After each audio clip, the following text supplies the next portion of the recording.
दोस्तों, आपने बचपन में कछुए की कोई कहानी तो सुनी होगी या किसी किताब में पढ़ी होगी। कछुओं के बारे में हम बचपन से यही सुनते आए हैं कि ये बहुत ही शांत स्वभाव के जानवर होते हैं। इन्हें खुद में रहना पसंद होता है और ये बस अपने काम से काम रखना पसंद करते हैं। हालांकि कई मौके पर ये जानवर भी आक्रामक हो जाते हैं और अपना खूंखार रूप दिखाने से भी पीछे नहीं हटते। लेकिन इसके अलावा देखा जाए तो इस बात में कोई दोहराए नहीं कि कछुए इस दुनिया में पाए जाने वाले सबसे शांत और शर्मीले जानवरों में से एक हैं। वैसे अगर आपने भी कभी इन जानवरों के पास जाने की कोशिश की है तो आपने ये देखा होगा कि जैसे ही आप उनके पास जाते हैं वैसे ही ये अपने मुंह और हाथ पैरों को अपने शेल के अंदर खींच लेते हैं और एकदम शांत बैठ जाते हैं। इसके बाद ये तब तक बाहर निकलने में भरोसा नहीं रखते जब तक कि इन्हें इस बात का यकीन ना हो जाए कि अब बाहर इन्हें कोई परेशान करने वाला नहीं है।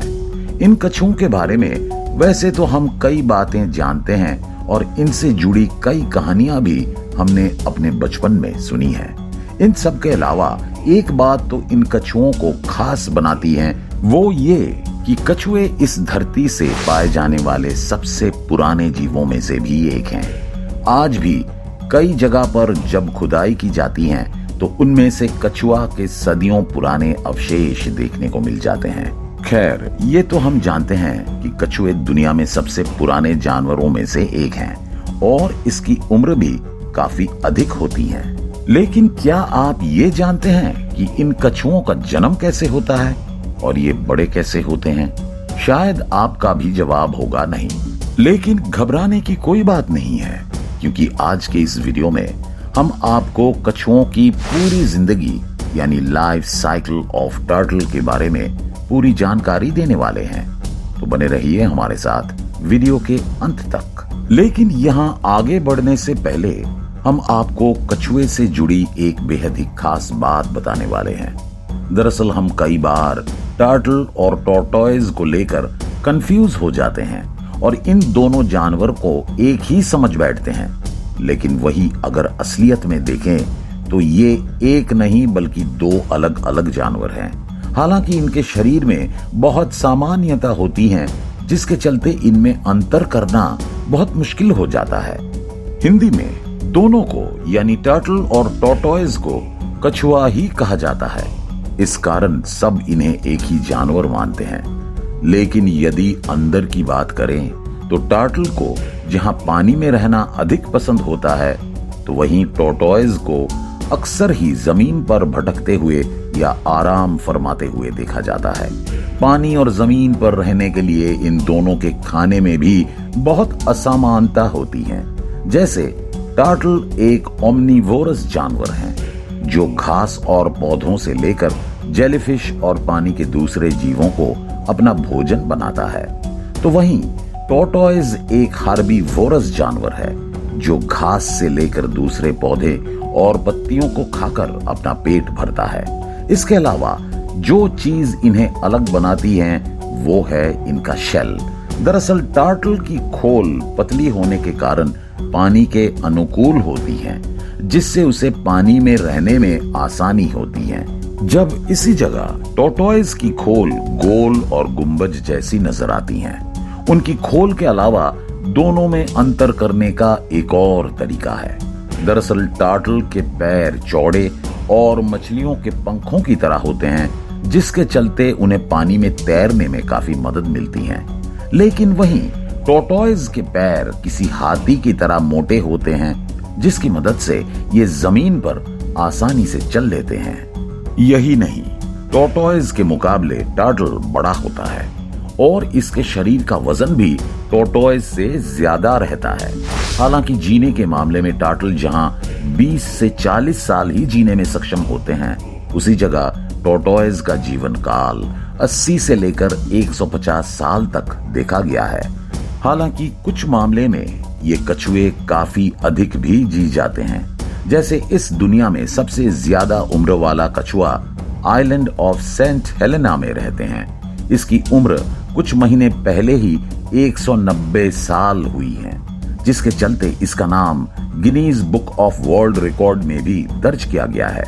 आपको बता दें कि इस कछुए का नाम जोनाथन है और ऐसा माना जाता है कि इसका जन्म साल 1832 में हुआ था। यानी कछुए इस दुनिया के सबसे अधिक जीने वाले जीव हैं, इस बात से इनकार नहीं किया जा सकता। तो चलिए कछुए के बारे में कुछ और महत्वपूर्ण बातें जानते हैं। सबसे पहले तो इसकी शुरुआत होती है मादा और नर कछुए के संभोग या मेटिंग से। आमतौर पर कछुए के बीच संभोग आधे घंटे या उससे भी अधिक समय तक होता है। खैर, जब कछुओं के बीच मीटिंग हो जाती है, उसके बाद नर और मादा अलग हो जाते हैं और अपने अपने रास्ते पर आगे बढ़ जाते हैं। इस दौरान नर तो आगे निकल जाता है, पर जब मादा के अंडे देने का समय आता है तो वो पानी से निकलकर किनारे पर आ जाती है।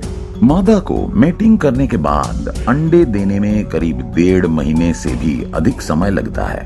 लेकिन अगर आप सोच रहे हैं कि मादा किनारे पर आने के बाद सीधे अंडे दे देती हैं, तो ऐसा बिल्कुल नहीं है, क्योंकि इससे पहले भी मादा को काफी मेहनत करना पड़ता है। वैसे आपको बता दें कि ज्यादातर कछुए गर्मी के मौसम में ही अंडे देते हैं।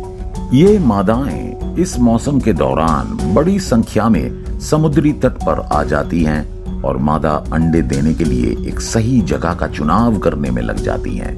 ये एक ऐसी जगह का चयन करती हैं जो पानी से बहुत ज्यादा दूर भी ना हो और यहाँ पर सूर्य की किरण भी सही तरीके से पहुंच रही हो। इसके बाद मादा जब अपने अंडों के लिए सही जगह चुनने में कामयाब हो जाती हैं, तो वो अपना घोंसला बनाना शुरू कर देते हैं।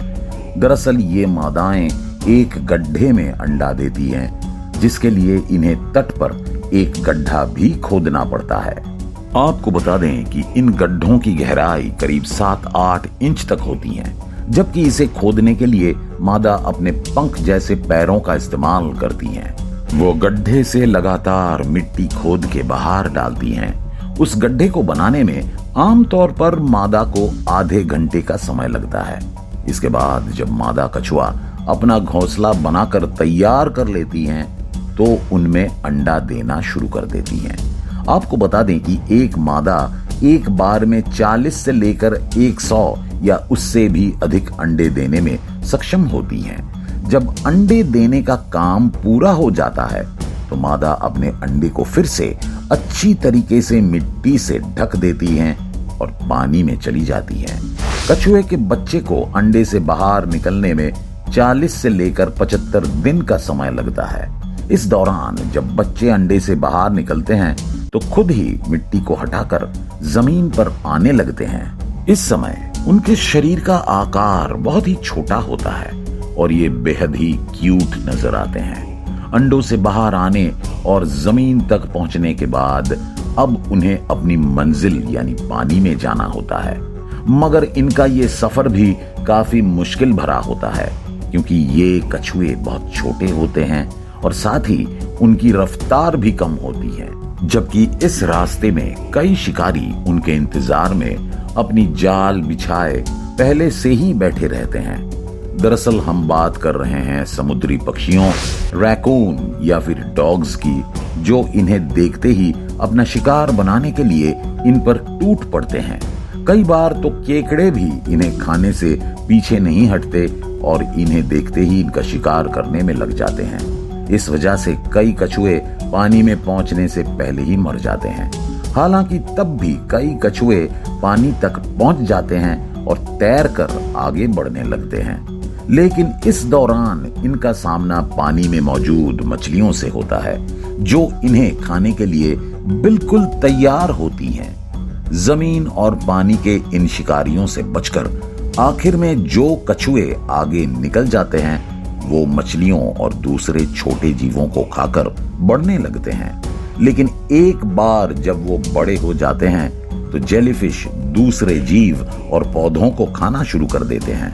इस दौरान कई बार ये कछुए अपना गुस्सैल रूप भी दिखाते हैं और कई जीवों पर हमला करने से भी पीछे नहीं हटते।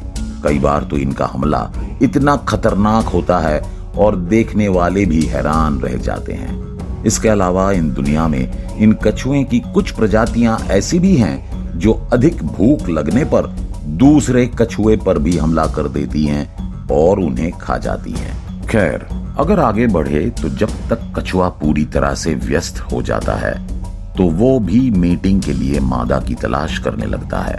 इस तलाश में कछुआ फिर से उसी जगह यानी समुद्री तट पर आ जाता है जहां से उसका जीवन शुरू हुआ है। इस जगह अपने लिए उचित मादा को ढूंढने के बाद फिर से कछुए की मीटिंग और नए बच्चे के जन्म की वही प्रक्रिया शुरू हो जाती है जो बाकी कछुए के लिए होती हैं।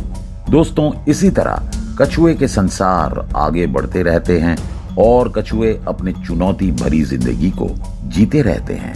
तो दोस्तों, आपको ये वीडियो कैसी लगी कमेंट करके बताएं। वीडियो अच्छे लगे तो वीडियो को लाइक करें और सब्सक्राइब करना ना भूलें। मिलते हैं हमारे अगले वीडियो के साथ। धन्यवाद।